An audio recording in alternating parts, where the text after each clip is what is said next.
Assalamu alaikum. Dear Imam Omar, I hope this finds you well. The world is a beautiful place with much to appreciate, but it's also a place of stressful life events and daily hassles.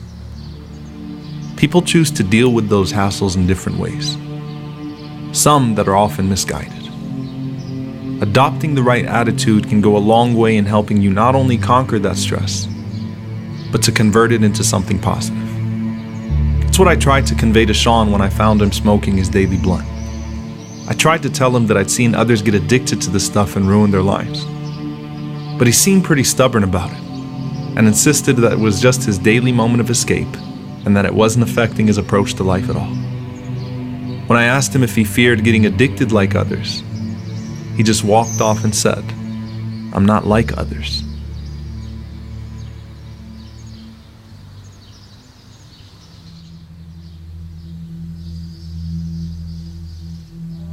If you would have asked me before that happened if I would ever consider it, I would have called you crazy. But suddenly my mind went to all sorts of places, convincing me that one time wouldn't hurt, and that no one would find out anyway. On the way home, I thought about how silly it was for me to pick it up on a wild impulse. But I felt trapped into it already, since I'd already started the process, and the thoughts of escape and excitement started to race through my head uncontrollably.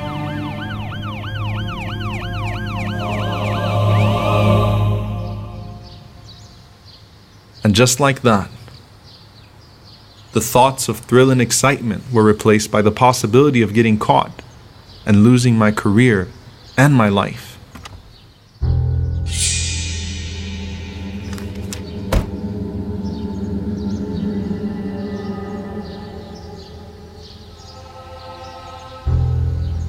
I felt like such a fool and almost had a nervous breakdown. But for some reason, Allah veiled the eyes of that cop that day and guarded my honor even though I had no regard for his.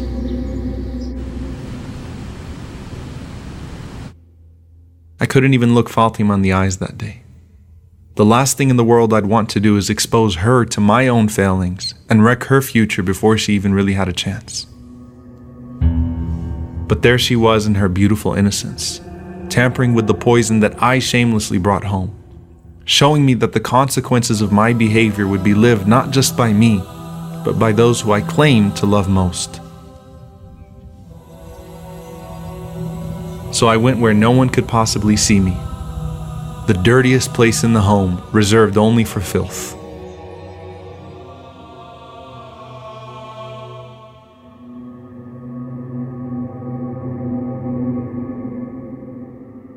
Yet Allah stopped me once again. This time, it was my annoying neighbor John, who I thought was coming by to give me back my toolbox, but he actually did me a bigger favor.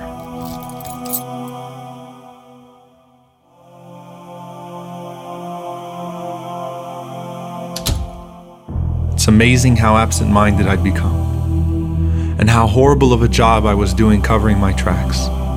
It was as if Allah was slowing me down and showing me how quickly things were going to unravel if I went through with this. That just because I'd entertained this thought didn't mean I had to accept it as my reality. That He was watching me the whole time and planning in my favor even as I tried to disobey Him. Who am I becoming? What am I doing?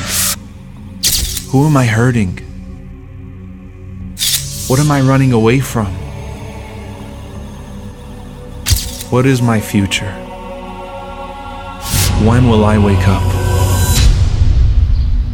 I remembered the companion who was an alcoholic and seemed just like another drunk, but the Prophet, peace be upon him, believed in him and said that he loved Allah and His Messenger, and that love would eventually bring him to his senses. I thought about what you said, and you're right. You're right.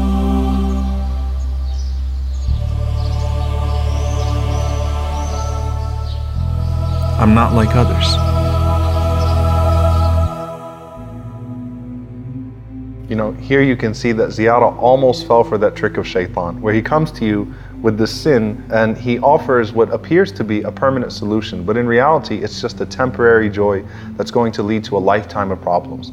And that's the thing here, that's what life is all about, forsaking these present desires, these things that appear to be attractive, recognizing that they might destroy our lives and our hereafter. And when it comes to drugs in particular, how many times have you seen people's lives actually get better after they started using drugs? It starts off with one drug, then it gets to the next drug because that drug's not satisfying anymore. And you end up losing everything in this life and the next. And at the end of the day, if you notice, he felt ashamed of himself when he realized that he was more worried about whether people would see him, while Allah subhanahu wa ta'ala was watching him the whole time. And a great Imam Hassan al-Basri rahimahullah, said that if a thief is robbing a house and he hears the door rattle and he goes and he hides, at that moment he went from committing a major sin to committing an act of disbelief, because Allah was watching him the whole time and he wasn't afraid. And why is it that at times we reduce Allah to the lowest of our observers? It's like Allah's not even there. It's like you're saying, it's just Allah watching me right now, so it's not that bad. And Imam Ahmad rahimahullah, he heard a poet say, إِذَا مَا قَالَ لِي رَبِّي أَمَا اسْتَحْيَيْتَ تَعْصِينِي وَتُخْفِي الذَّنْبَ عَنْ خَلْقِي وَبِالْعِصْيَانِ تَأْتِينِي. That I'm afraid that Allah will say to me, weren't you ashamed of disobeying me, hiding that sin from the sight of people, but coming to me boasting with your disobedience?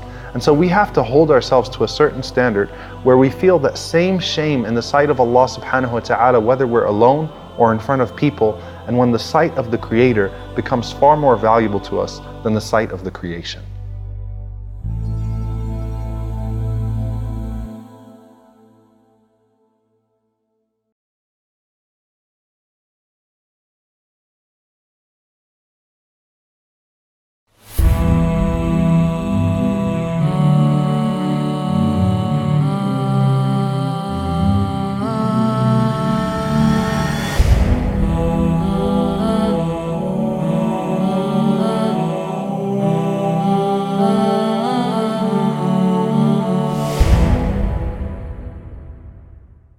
Assalamu alaikum.